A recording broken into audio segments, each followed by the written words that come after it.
जय हिंद दोस्तों, welcome to my channel. हम इकोनॉमिक्स में हमने लास्ट वीडियो में बजट पढ़ा था, ठीक है ना। तो बजट आई होप आपको बहुत अच्छे समझ आ गया होगा। बजट का आर्टिकल अगर कोई पूछे तो किस में आता है? 112 आर्टिकल, ठीक है। 112 में क्या आता है? बजट, ठीक। 113 में प्राक्कलन, 114 में विनियोग जिसको एप्रोप्रिएशन कहते हैं, 115 में क्या है? अतिरिक्त अनुदान। ये चारों आर्टिकल मैंने एक साथ पढ़ाए थे, ठीक। 12, 113, 114, 115, ठीक। बजट जो है वो फ्रेंच भाषा का शब्द है जिसका अर्थ क्या होता है? चमड़े का थैला, ठीक। भारत में जो पहला बजट पेश किया था जेम्स विल्सन ने किया था 1860 में। ये सब हम पढ़ चुके हैं। चलो नेक्स्ट टॉपिक स्टार्ट करते हैं। जिसने वो वीडियो ना देखी हो तो ज़रूर देखना। तो आज का हमारा टॉपिक रहेगा public finance. Public finance, public finance, ठीक है।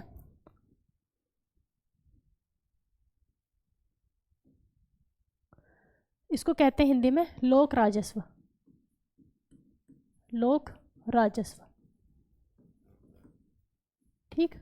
लोक राजस्व मतलब कि हमारे पब्लिक फाइनेंस का मतलब देखो, जहाँ पब्लिक वर्ड आ जाए तो इसका मतलब क्या है? गवर्नमेंट, है ना। पब्लिक जो होती है ना, सार्वजनिक चीज़ कहते हैं ना, जो सार्वजनिक है मतलब कि गवर्नमेंट का है।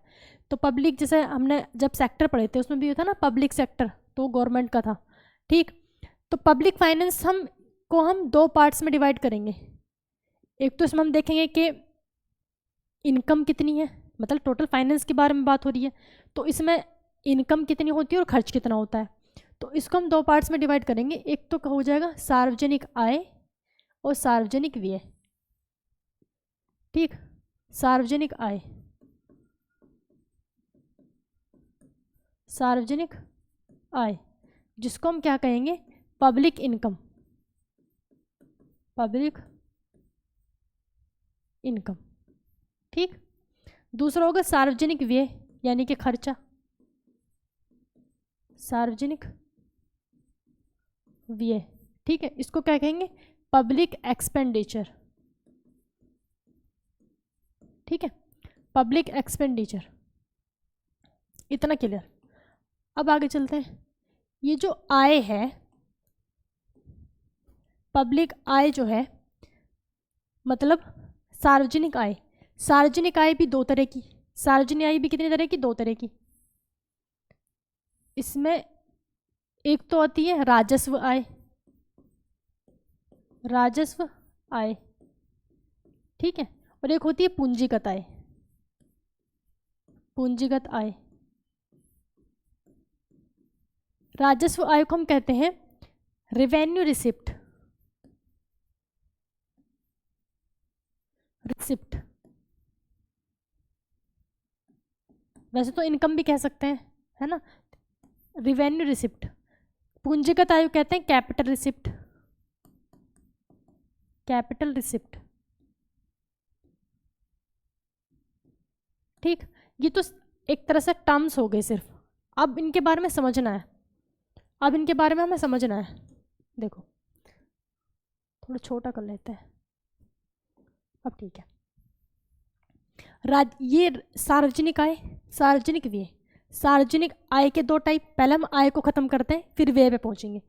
आय के दो टाइप, राजस्व आय, पूंजीगत आय, जिसको रेवेन्यू रिसिप्ट और वो कैपिटल एक्सपेंडिचर बोलते हैं। कैपिटल रिसिप्ट, सॉरी एक्सपेंडिचर इसमें आएगा, ठीक है। कैपिटल रिसिप्ट बोलते हैं। अब राजस्व आय क्या होती है? राजस्व आय वो आय है जो हम कह सकते हैं कि गवर्नमेंट हमें वापस लौटाती है, नहीं वापस नहीं लौटाती, पूंजीगत में वापस लौटाती है। अब वापस लौटाती है क्या मतलब है? इसको हम क्या कहेंगे? लौटाती नहीं है, लौटाती नहीं है मतलब गवर्नमेंट की ऐसी इनकम जो गवर्नमेंट हमें वापस नहीं देती। अब एग्जांपल से आपको समझ आएगा, जैसे टैक्स। भाई टैक्स देना भी जरूरी है ना। टैक्स देना तो बिना टैक्स के हमारा देश ही नहीं चल सकता। वैसे भी टैक्स क्या है? संवैधानिक है, आर्टिकल 265 में आता है, ठीक। तो टैक्स क्या है? गवर्नमेंट अगर टैक्स ले लिया तो क्या हम वापस देगी? नहीं। तो टैक्स से जो इनकम है वो गवर्नमेंट की क्या है? राजस्व आय है, ठीक। तो इसका एग्जांपल में एक तो टैक्स हो गया, एग्जाम्पल, एक तो टैक्स यानी कि कर, ठीक। दूसरा, गवर्नमेंट, जितनी गवर्नमेंट की संस्थाएं हैं, मान लो गवर्नमेंट हॉस्पिटल है, गवर्नमेंट कॉलेजेस है ना, उनकी जो फीस लगती है, अब उनकी मान लिया हम गवर्नमेंट हॉस्पिटल में इलाज कराने गए, थोड़ी बहुत तो फीस होती है, वो जो फीस है तो फीस के हमें वापस मिलती है, वो भी गवर्नमेंट की इनकम में जाता है, तो वो इसमें एग्जाम्पल आ जाएगा। तो एक एग्जाम्पल क्या, फीस, ठीक। और एग्जाम्पल सोचो, और एग्जाम्पल ये, जिस गवर्नमेंट के जितने ऑर्गेनाइजेशन है उनसे जो गवर्नमेंट को प्रॉफिट हुआ, तो प्रॉफिट भी क्या गवर्नमेंट हमें देगी वापस? नहीं देगी। तो वो भी एग्जाम्पल किसका? इसका।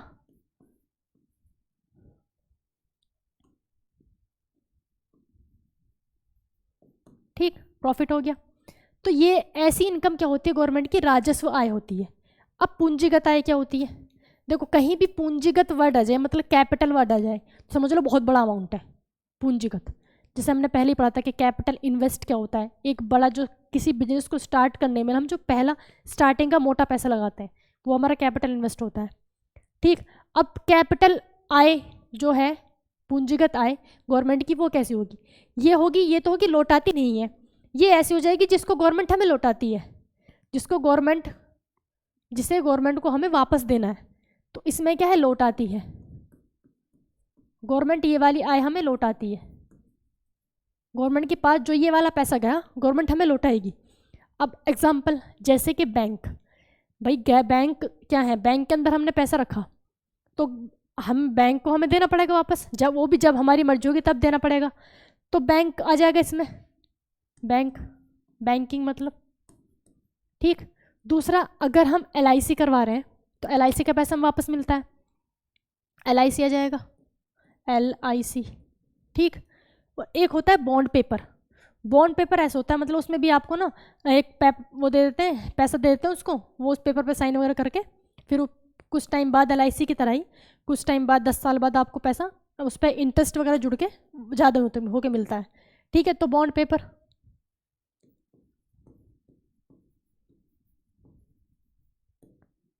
मेन बात सिर्फ आपको ये समझनी है कि गवर्नमेंट के पास जो ऐसा पैसा है जिसे पब्लिक को वापस देना है, वो तो है पूंजीगत आय, और जिसे पब्लिक वापस नहीं देना है ना, वो गवर्नमेंट का जो असली वाला है, वो क्या है? वो राजस्व आय है। ठीक, अब ये तो हो गया इनकम कहाँ कहाँ से हो रही है, किस तरह के से हो रही है। अब आ जाओ व्यय पर। अब व्यय है, व्यय भी दो तरह के होते हैं, व्यय भी गवर्नमेंट के दो तरह के, यहाँ पे लिख लो। इसमें भी सेम वही, एक तो होता है क्या, इसको ऐसा कर देते हैं, राजस्व व्यय, दूसरा होता है पूंजीगत व्यय, ठीक है। इसको क्या बोलेंगे? यहाँ पे रेवेन्यू रिसिप्ट है, ठीक है, आय वाला। यहाँ पे क्या है? Revenue expenditure. ये हो जाएगा कैपिटल एक्सपेंडिचर, रेवेन्यू एक्सपेंडिचर और कैपिटल एक्सपेंडिचर। ठीक है, ये पब्लिक एक्सपेंडिचर और पब्लिक इनकम। ठीक, अब यहाँ पे खर्चे की बात आ रही है। ये तो कमा लिया गवर्नमेंट ने, इतना कमा दो जगह से, एक वो जो वापस देना है, एक वो जो वापस नहीं देना है, लेकिन फाइनली पैसा किसके पास है? गवर्नमेंट के पास। भले ही ये वाला पैसा वापस देना है, लेकिन है तो गवर्नमेंट के पास। भाई देखो, बैंक में अगर पैसा है, कितनी पब्लिक ने पैसा डाला, तो मतलब सपोज करो स्टार्टिंग में 1 लाख रुपए डले, है ना, 1 लाख रुपए डाले, फिर दूसरे ने 1 लाख रुपए डाले, किसी ने, मतलब दुनिया भर का पैसा होता है गवर्नमेंट के पास। अब अगर इन 1 लाख रुपए को गवर्नमेंट कहीं लगा दे किसी काम में, तो जो दूसरा निकालेगा, अभी सब एक साथ तो नहीं निकालते, है ना, फिर दूसरा निकालेगा, एक निकाला है तो 10 डालेंगे, भाई 2 निकालें तो कुछ डालेंगे भी, तो गवर्नमेंट के पास वो पैसा बना रहता है। ठीक है ना, वो पैसा रहेगा ही हमेशा, कभी ख़त्म नहीं होगा। भाई उसमें डाल रहे हैं, निकाल रहे हैं लोग, तो कंटिन्यू डाल भी तो रहे हैं, तो गवर्नमेंट उससे बड़े बड़े काम इससे कर सकती है। ठीक है, तो ये भी गवर्नमेंट की इनकम आ जाता है, लेकिन वैसी इनकम जिसे गवर्नमेंट को लौटाना है। अब आ जाओ तो खर्चे पे। जो राजस्व व्यय है, मतलब कि रिवेन्यू एक्सपेंडिचर है, ये ऐसा व्यय होता है जो ये कह सकते हैं कि मतलब गवर्नमेंट 1 साल में खर्च कर देती है, जिसका लंबा प्रोसीजर नहीं चलता। जैसे किसी जैसे कि किसान के लिए कोई योजना आई, जैसे किसान निधि योजना, उसमें किसानों को 500 रुपये देने हैं, तो एक बार बजट पास हुआ कि मान लिया 15,000 करोड़ कल निकला और वो इन सबको दे दिया, तो दे दिया, बात खत्म, है ना, आगे के लिए कुछ नहीं छोड़ा। लेकिन एक खर्च ऐसा होता है, जैसे कि वो बनाना है, एयरपोर्ट बनाना है ना, तो एयरपोर्ट तो 1 साल में बनेगा नहीं, भाई कितना लंबा टाइम लगता है एक बड़ा एयरपोर्ट बनाने के लिए, या फिर बड़े बड़े रोड बनाने के लिए, तो वो 1 साल में खर्च नहीं होगा, उसके लिए लंबा प्रोसीजर चलेगा। तो जो लंबा वाला है, जो 2-3 साल में खर्चा होता है, उसको क्या बोलते हैं हम? कैपिटल, मतलब कि पूंजीगत व्यय। और जो 1 साल में होता चला जाता है कि अब ये वाली योजना, अब ये खत्म, अब ये खत्म, ये खत्म, ये सैलरी वगैरह देनी होती है, वो सब किस में आएगा? इसमें। तो इसे हम कह सकते हैं जो 1 साल में खर्च हो जाए।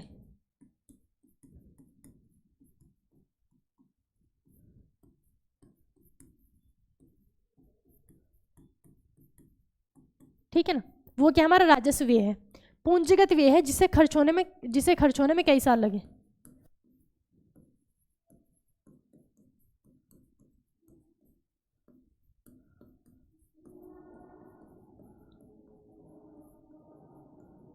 ठीक है, लेकिन आपको देखने में लग रहा होगा कि ये वाली ये ज़्यादा होता होगा, ये वाला खर्चा बड़ा है, लेकिन गवर्नमेंट का सबसे ज़्यादा खर्चा इस पर आता है।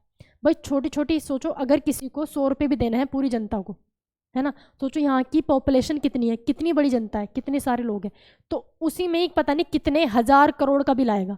और इतने में ही अगर 100 रुपये ना दे के इतने में ही एक बहुत बढ़िया सा कॉलेज बना दे, डिग्री कॉलेज, गर्ल्स कॉलेज बना दे, तो वो कितना फ़ायदेमंद है, उसमें फ्री रख लो, है ना। तो ये वाली चीज़ है, खर्चा इसमें ही ज़्यादा होता है, गवर्नमेंट का इसमें ही ज़्यादा होता है, लेकिन ये थोड़ा लंबा चला जाता है, एक ही चीज़ का बजट, और ये एक बार में फाइनल हो जाता है। बात समझ आ गई? तो ये वाला खर्चा कौन सा होता है? ये वाला ज़्यादा होता है, और ये वाला कुछ कम होता है इस वाले से। क्लियर? तो इसमें हम कह सकते हैं इसमें आएगा ढांचागत विकास की चीज़ें। ढांचागत विकास मतलब जितना इंफ्रास्ट्रक्चर पर काम होता है वो सारे इन्वेस्ट किस में आते हैं? पूंजीगत व्यय में, है ना। तो ये आपने देखा कि किस किस तरह से गवर्नमेंट की इनकम होती है और कहाँ कहाँ गवर्नमेंट खर्च करती है, उसके टाइप्स। अब इसमें हम पढ़ेंगे घाटे, मेन फोकस हमें वो करना है, वो चीज़ पढ़नी है, उसके फॉर्मूले वगैरह पूछे जाते हैं। अब देखो घाटा, अगर हम क्या निकालें? राजस्व घाटा निकालें। राजस्व घाटा मतलब कि रिवेन्यू डेफिसिट। राजस्व घाटा क्या बोलेंगे? Revenue deficit. देखो राजस्व घाटा अगर हम निकालें तो हमें क्या करना पड़ेगा? राजस्व व्यय में से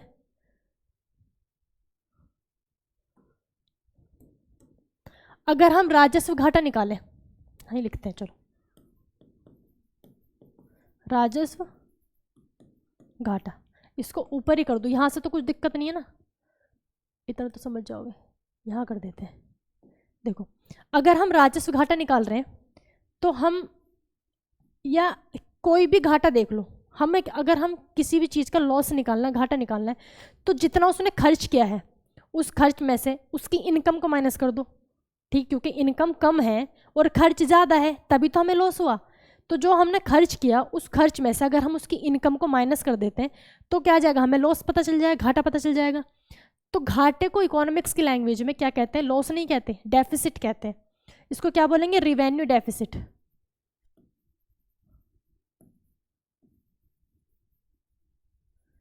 ठीक है, रिवेन्यू डेफिसिट। तो हम क्या कह सकते हैं कि राजस्व व्यय में से राजस्व आय माइनस कर दो, क्या निकल जाएगा? राजस्व घाटा।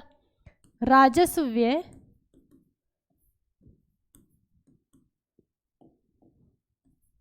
माइनस राजस्व आय। ठीक, अब अगर जैसे हम मान लेते हैं कुछ, है ना, तब आपको अच्छे समझ आएगा। अगर हम कहें कि राजस्व आय हम मान लेते हैं 200, राजस्व आय कितनी? 200, इसको मान लो 300, ठीक है, इसको मान लेते हैं हम 250, ठीक है, और इसको मान लेते हैं हम 500। ठीक, इसको भी 300 मान लो, ज़्यादा कम हो गया, इसको 300 मान लेते हैं। ठीक, अब निकालो, अब राजस्व घाटा क्या होगा? राजस्व व्यय माइनस राजस्व आय। तो राजस्व व्यय कितना हमारा? 300, 300 माइनस 200 कितना निकल गया? 100 रुपये। 100 रुपये नहीं कह सकते, करोड़ में मान लेते हैं इसको, ठीक है ना, करोड़ में डाटा है, ये तो करोड़ में होते हैं। ठीक है, 100 करोड़, ये हो गया हमारा राजस्व घाटा। अब जैसे हम राजस्व घाटा निकाला वैसे हम क्या निकाल सकते हैं? पूंजीगत घाटा, मतलब कि कैपिटल डेफिसिट, पूंजीगत घाटा। अगले पे चलते हैं। देखो पूंजीगत घाटा, पूंजीगत घाटा इसको कैसे निकालेंगे? पूंजीगत व्यय माइनस पूंजीगत आय, ठीक है। Capital deficit equals to capital expenditure minus capital income या कैपिटल रिसिप्ट, ठीक है। तो अब कितना निकला, देखो पूंजीगत, हमारी पूंजीगत व्यय कितना है, पूंजीगत व्यय 500, पूंजीगत आय 300, तो 500 में से 300 गए 200, कैसे निकालेंगे 500 माइनस 300 कितना बचे 200, ठीक है। क्या हमारी पूंजीगत घाटा, राजस्व आय बराबर राजस्व व्यय माइनस राजस्व आय, ठीक है। पूंजीगत घाटा बराबर पूंजीगत व्यय माइनस पूंजीगत आय, ठीक। अब वैसे ही अब हम क्या निकालेंगे, सार्वजनिक घाटा, क्या निकालेंगे, सार्वजनिक घाटा, देखो सार्वजनिक घाटा क्या बोलेंगे इसको, पब्लिक डेफिसिट। सार्वजनिक घाटा क्या होगा, सार्वजनिक व्यय माइनस सार्वजनिक आय, सार्वजनिक व्यय माइनस सार्वजनिक आय। अब देखो सार्वजनिक व्यय कितना है, सार्वजनिक आय कितना है, सार्वजनिक व्यय देखो, सार्वजनिक व्यय हमारा ये है ना, तो सार्वजनिक व्यय में दोनों आ गए, राजस्व व्यय प्लस पूंजीगत व्यय, राजस्व व्यय प्लस पूंजीगत व्यय, मतलब कि revenue receipt, revenue expenditure plus capital expenditure, ये 300 वो 500, ठीक है। तो हम क्या करेंगे, इसको हम कह सकते हैं सार्वजनिक व्यय को revenue expenditure plus capital expenditure, ठीक है। इसको सार्वजनिक आय में भी दोनों चीज, दोनों आय हो गई, तो रिवेन्यू रिसिप्ट प्लस उसको कैपिटल रिसिप्ट, ठीक है, ऐसी तो है। अब ये कितना था 500 300 300 200, 500 प्लस 300 माइनस 300 प्लस 200, ठीक है। 800 में से 500 गए, कितने बचे 300, 300 क्या आ गया हमारा, सार्वजनिक घाटा आ गया।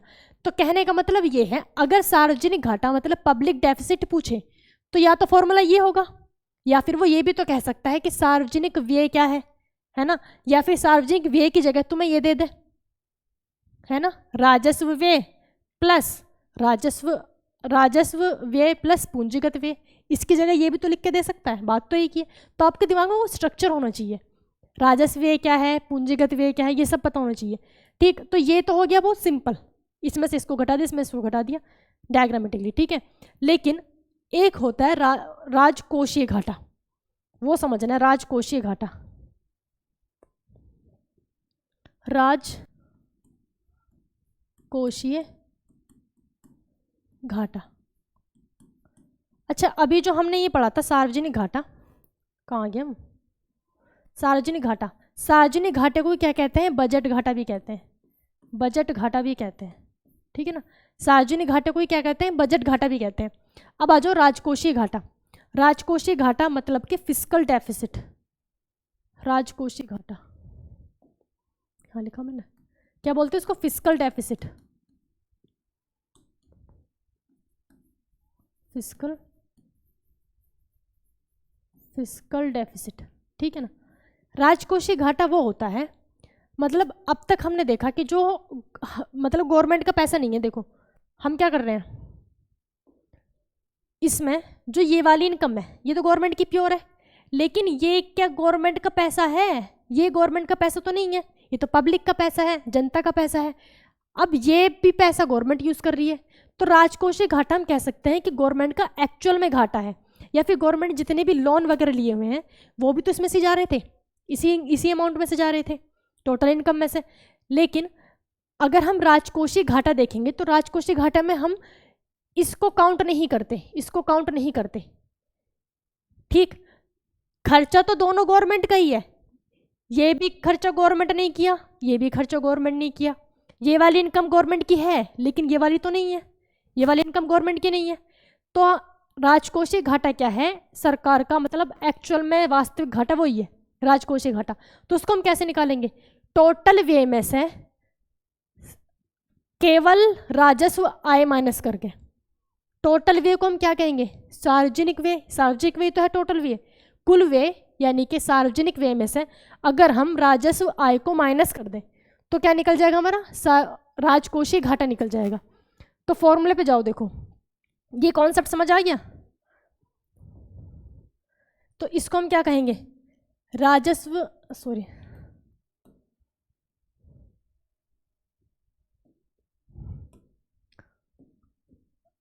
क्या है? सार्वजनिक व्यय में से हम क्या माइनस करेंगे? सिर्फ राजस्व आय। राजस्व आय, ठीक है, क्योंकि जो पूंजीगत आय है वो क्या गवर्नमेंट की है? पूंजीगत आय नहीं है, वो तो गवर्नमेंट को लौटानी है, ठीक है, वो तो गवर्नमेंट को देनी है। तो राजस्व आय माइनस करेंगे। अभी जो सार्वजनिक व्यय है, इस सार्वजनिक व्यय को हम कुल व्यय भी कह सकते हैं। इस सार्वजनिक व्यय को हम कुल व्यय कह सकते हैं, नहीं कह सकते? कुल व्यय, ठीक है। और ये जो राजस्व आय है, जो रिवेन्यू रिसिप्ट है, ये क्या है? इसको हम गैर देयता आय भी कह सकते हैं। भाई ये तो देनी नहीं है। गैर देयता मतलब कि जो देना नहीं है, जो लौटाना नहीं है, ये गवर्नमेंट को नहीं लौटाना, गवर्नमेंट का अपना है, ठीक है। तो इसको हम क्या कह सकते हैं? गैर देयता आय। गैर देयता आय। तो कुल व्यय में से गैर देयता आय अगर हम माइनस कर देते हैं तो क्या आ जाएगा हमारा? राजकोषीय घाटा, यानी कि फिस्कल डेफिसिट आ जाएगा। अब गैर देयता आय को कहते हैं हम नॉन डेप्ट क्रेडिट इनकम। नॉन डेप्ट क्रेडिट इनकम, ठीक है। अब दूसरी बात और, ये जो सार्वजनिक व्यय है, सार्वजनिक व्यय को हम कुल व्यय तो कह रहे हैं, लेकिन कौन कौन सा इसमें कौन कौन सा एक्सपेंडिचर प्लस है? राजस्व व्यय प्लस पूंजीगत व्यय। भाई दोनों को जोड़ के तो कुल व्यय बना। तो इसकी जगह हम ये भी तो लिख सकते हैं, राजस्व व्यय प्लस पूंजीगत व्यय। पूंजीगत व्यय, राजस्व व्यय प्लस पूंजीगत व्यय माइनस ये वाली गैर देयता आय, ठीक। अब इसको निकालो, कैसे निकलेगा? राजस्व व्यय प्लस पूंजीगत व्यय कितना हो जाएगा? 500 और 300, 800 माइनस राजस्व आय 200।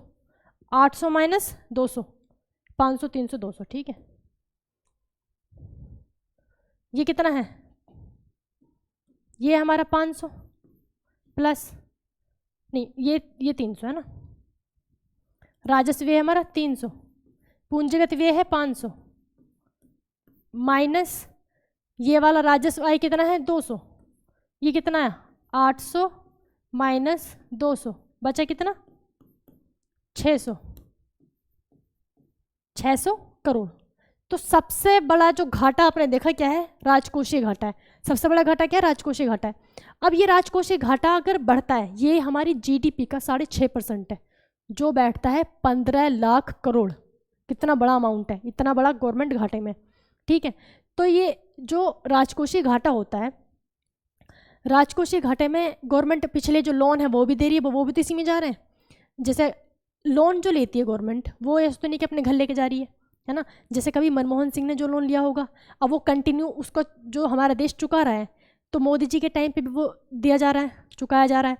तो ऐसा भी होता है कि अब जो गवर्नमेंट है वो पिछली सरकार का भी लोन चुकाती है, और जो पिछली सरकार थी वो उससे पहले का भी लोन चुका रही थी, और जो अब मोदी जी ने लिया होगा वो आने वाली सरकार चुकाएगी, ठीक। तो इसमें क्या, इसमें लोन भी प्लस होता है, लोन भी इसी में से जा रहा था। अब हम एक और घाटा होता है प्राथमिक घाटा, ठीक है। प्राथमिक घाटा अभी पढ़ेंगे, लेकिन राजकोषीय घाटों का बिल्कुल मतलब अगर आपको कोई भी कहीं भी कन्फ्यूज़न हो तो आप कमेंट कर देना, ठीक है, और वीडियो को लाइक शेयर जरूर कर दिया करो। तो यहाँ तक हमने समझा कि राजकोषीय घाटा क्या होता है। कभी कभी क्या होता है कि राजकोषीय घाटा ना देश के लिए अच्छा भी होता है। अब अच्छा कैसे? देखो, घाटा क्यों है? घाटा इसलिए कि मतलब ये गवर्नमेंट खर्च ज़्यादा कर रही है, घाटा तभी तो है। राजकोषीय घाटा क्यों है? क्योंकि हमारा जो कुल व्यय था ये ज़्यादा है, ये जितना ज़्यादा होगा इतना ज़्यादा घाटा होगा। अब ये ज़्यादा है तो मतलब हमारी गवर्नमेंट खर्च ज़्यादा कर रही है ना, गवर्नमेंट खर्च ज़्यादा कर रही है। अब गवर्नमेंट खर्च ज़्यादा कर रही है तो गवर्नमेंट खर्च किस में करेगी? भाई लोगों के डेवलपमेंट में, है ना। गवर्नमेंट इतने कुछ ऑर्गेनाइजेशन बनाएगी, है ना, स्कूल कॉलेज खुलेंगे, एयरपोर्ट बनेंगे, तो उनसे क्या हुआ? उनसे हमारी पर कैपिटा इनकम बढ़ेगी। जितना गवर्नमेंट ने खर्च किया इंफ्रास्ट्रक्चर पर, जो ढांचागत विकास था। भाई पूंजीगत व्यय में क्या होता है, ढांचागत विकास आता है, उसमें गवर्नमेंट अगर ज़्यादा खर्च कर रही है तो मतलब हमारी सबका रोजगार बढ़ेगा नहीं बढ़ेगा, इसका मतलब हमारी पर कैपिटा इनकम बढ़ी। दूसरा फायदा, हमारी जीडीपी बढ़ी, है ना, जीडीपी बढ़ी। लेकिन अगर कुछ ज़्यादा ही हो जाए तब तो ही लॉस में, क्योंकि इसमें लोन भी इसी में प्लस होता है, भाई कर्जा भी तो इसी में से दे रहे हैं। ठीक, अब दूसरी बात, एक और घाटा मैंने जो बताया आपको, वो क्या है, प्राथमिक घाटा। प्राथमिक घाटा, प्राथमिक घाटा, इसको क्या बोलेंगे हम, प्राइमरी डेफिसिट। प्राइमरी डेफिसिट, ठीक है। प्राइमरी डेफिसिट होता है अगर हम राजकोषीय घाटा में से, राजकोषीय घाटा, राजकोषीय फिस्कल डेफिसिट, राजकोषीय घाटा में से अगर हम ऋण माइनस कर दें, ऋण। अब ये ऋण कौन सा है, ऋण या ब्याज जो पुरानी गवर्नमेंट के जो लोन चले आ रहे हैं, अगर हम वो जो ऋण है उसको माइनस कर दें राजकोषीय घाटा में से, तो ये जो प्राइमरी घाटा निकला ये होगा हमारी प्रेजेंट सरकार का, जो अब गवर्नमेंट चल रही है वो उसके कितना घाटा में है।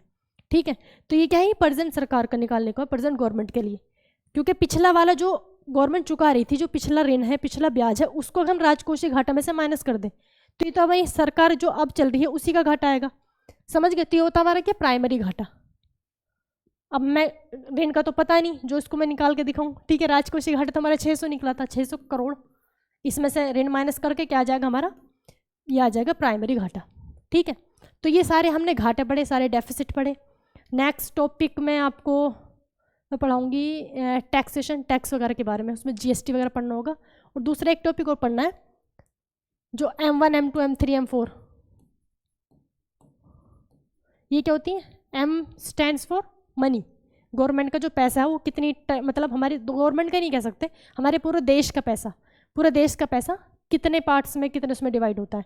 तो ये सारी चीज़ें, छोटा सा टॉपिक है। इसके बाद फिर टैक्सेशन। ठीक है, थैंक यू दोस्तों, वीडियो को लाइक और शेयर जरूर कर देना, फिर मिलते हैं।